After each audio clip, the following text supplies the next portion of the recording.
Et cette étude IFOP, état des lieux du rapport à l'islam et à l'islamisme des musulmans de France. On en parle avec vous, Nicolas Pouvron-Monty. Merci beaucoup d'être connecté avec nous ce matin. Ce que je vous propose, on regarde tous les chiffres qui nous intéressent et ensuite on décrypte avec vous. D'accord ? Si ça vous va. Tout d'abord, proportion de musulmans au sein de la population française. On est passé de 0,5% en 85 à 7% en 2025, donc en proportion 14 fois plus en 40 ans. Pratique de la prière quotidienne chez les musulmans. 62% des musulmans prient quotidiennement en 2025, donc aujourd'hui, il n'était que 41% en 89. Port du voile islamique, 31% le portent, des femmes musulmanes le portent en France, 19% le portent systématiquement, et 45% des jeunes musulmanes de 18 à 24 ans le portent, donc actuellement, soit 3 fois plus qu'en 2003. Donc il y a une augmentation du port du voile islamique.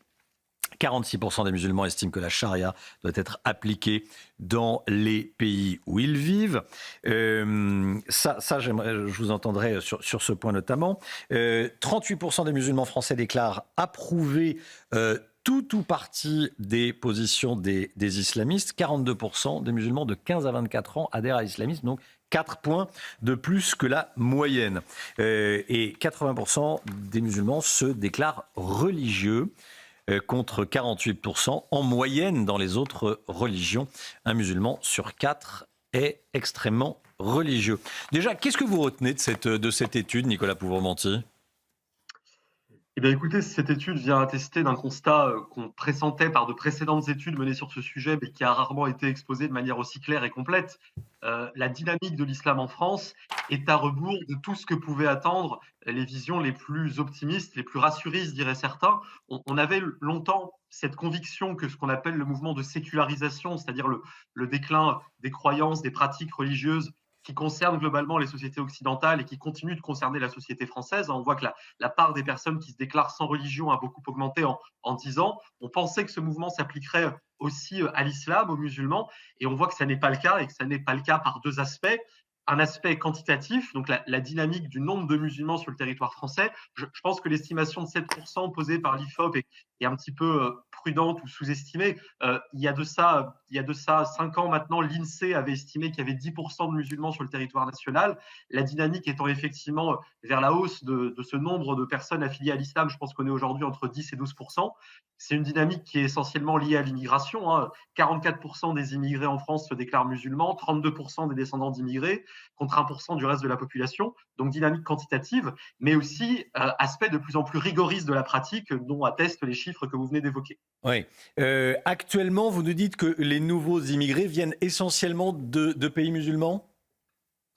Oui, c'est certain. C'est-à-dire que cette dynamique démographique de l'islam, elle continue d'être consolidée non seulement par l'immigration reçue depuis ces dernières décennies et sa descendance, mais aussi par les nouveaux flux. C'est-à-dire que si vous prenez les 10 premières nationalités qui ont obtenu des nouveaux titres de séjour en France l'an dernier, sur ces 10 premières nationalités, 7 sont des pays à majorité musulmane, sachant que les 3 autres nationalités concernent des gens qui viennent essentiellement de manière temporaire, ce sont les États-Unis, la Chine, etc.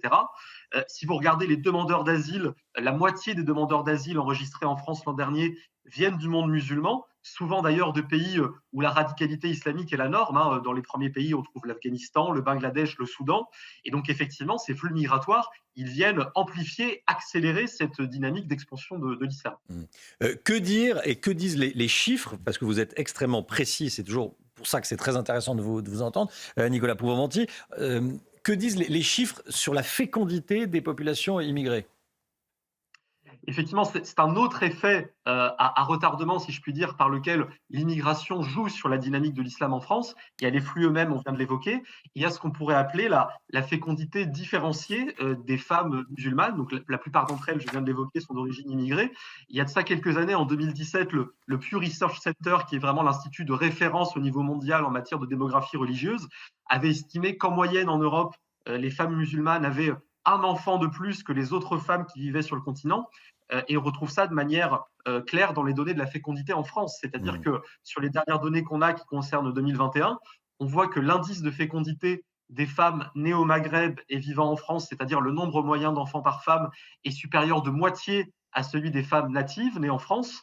L'indice de fécondité des femmes nées en Afrique subsaharienne, et on sait qu'on a beaucoup de pays subsahariens musulmans à forte fécondité, le Mali, le Sénégal, etc. Il est le double de celui des femmes nées en France. Et donc, c'est aussi un autre aspect par lequel les flux migratoires et leurs conséquences sur plusieurs années jouent sur cette poussée de la religion musulmane sur le sol français. Je voulais vous lire également une sorte de conclusion signée François Cros, qui n'est pas connu pour être un extrémiste, qui est directeur du pôle politique actualité de l'IFOP. Il écrit « Cette enquête dessine très nettement le portrait d'une population musulmane traversée par un processus de réislamisation, structuré autour de normes religieuses rigoristes et tentée de plus en plus par un projet politique islamiste. » On parle de la France. Reste à savoir si cette dynamique est réversible. L'enquête suggère qu'à ce stade, rien ne semble enrayer ce processus de réislamisation et de radicalisation. Déjà, votre commentaire, et est-ce qu'il y a d'autres pays qui connaissent la même situation que la France ? Alors, la situation de la France est singulière dans le sens où nous avons la population musulmane la plus nombreuse d'Europe, ce qui est essentiellement le fait de l'immigration, j'y reviens. Et le constat que vous venez de citer du directeur de recherche de l'IFOP, il me semble absolument clair.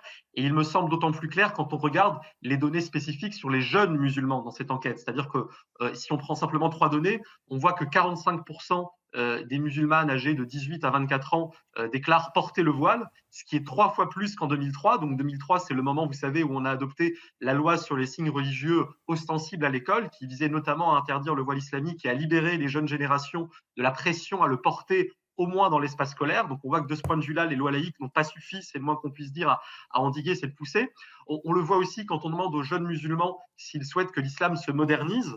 On a à peine 12%, donc un jeune musulman sur 10 âgé de 18 à 24 ans qui déclare vouloir que l'islam se modernise, c'est 2 fois moins qu'à la fin des années 90. Et on a effectivement la sympathie déclarée pour un ou plusieurs mouvements islamistes. On a 43% des musulmans âgés de 18 à 24 ans qui déclarent de la sympathie pour au moins un mouvement islamiste, donc les frères musulmans, le wahhabisme, le salafisme. Et donc, de ce point de vue-là, les questions pour l'avenir sont gigantesques parce qu'on parle là d'une jeune génération musulmane qui est nombreuse. Quand j'évoquais 10 à 12% de musulmans sur le territoire français, c'est une moyenne, c'est évidemment plus dans les jeunes générations. Et on touche finalement aux limites de ce que peut faire une démocratie. C'est-à-dire qu'une démocratie peut difficilement jouer sur les mœurs, jouer sur les croyances individuelles des individus. La décision politique rationnelle, c'est à minima de s'intéresser aux flux migratoires pour essayer d'éviter la surinfection, si je puis dire. Paul Sugy, vous écoutez Nicolas Pouvremonti. Qu'est-ce que ça dit de l'état du pays, cette étude ? Ce que ça dit, les chiffres parlent d'eux-mêmes sur effectivement la façon dont à la fois la religiosité croissante au sein de l'islam de France s'accompagne d'une radicalisation croissante. Je vois qu'en fait on mêle ces deux composantes dans le sondage. On voit que les musulmans prient davantage, d'ailleurs, que beaucoup d'autres groupes religieux en France. C'est très bien de prier, mais on voit qu'en fait cette religiosité s'accompagne par ailleurs d'un discours de revendication politique qui finalement vont dans le même sens. Quelque part, je me demande si l'outil que l'on a par rapport à l'islam et que l'on utilise d'ailleurs dans les lois de la République depuis un certain nombre d'années, à savoir la laïcité, est suffisant. Parce que la laïcité, c'est quelque chose qui permet de dire, finalement, les croyances s'expriment dans le domaine privé, ne doivent pas déborder dans l'espace public. Très bien. Ce que l'on voit, c'est que les croyances privées au sein de l'islam de France nourrissent une forme de sécession politique, voire civilisationnelle, et qu'il y a probablement un moment où il faudra reconnaître que la laïcité telle que nous l'avons forgée il y a un siècle n'est peut-être plus suffisamment affûtée pour répondre à cette radicalisation croissante au sein de l'islam de France. Thomas Bonnet, quelle réponse politique on peut apporter à ça ? Paul a raison, la loi sur la laïcité, elle n'est plus aujourd'hui d'actualité. En tout cas, elle ne suffit plus à répondre à ce phénomène. On parle là de mœurs, donc c'est une réponse aussi spirituelle, presque, j'allais dire, qu'il faut opposer à ça. C'est-à-dire qu'on ne peut pas simplement établir des lois pour interdire telle ou telle pratique. Il faut opposer une autre aspiration, un autre modèle. Qu'est-ce qu'on oppose, nous, à l'expansion d'une pratique rigoriste de l'islam ? C'est la question qui se pose. Donc c'est un élan plus large qui doit s'imposer de la part de nos responsables politiques. Ça implique du courage et ça implique un peu d'inspiration aussi et pas seulement des petites lois comme ça pour interdire telle ou telle pratique. Voilà, on va continuer à en parler tout au long de la journée sur CNews. Merci Nicolas Pouvremonti, à bientôt. Bonne journée. Merci. Merci à vous.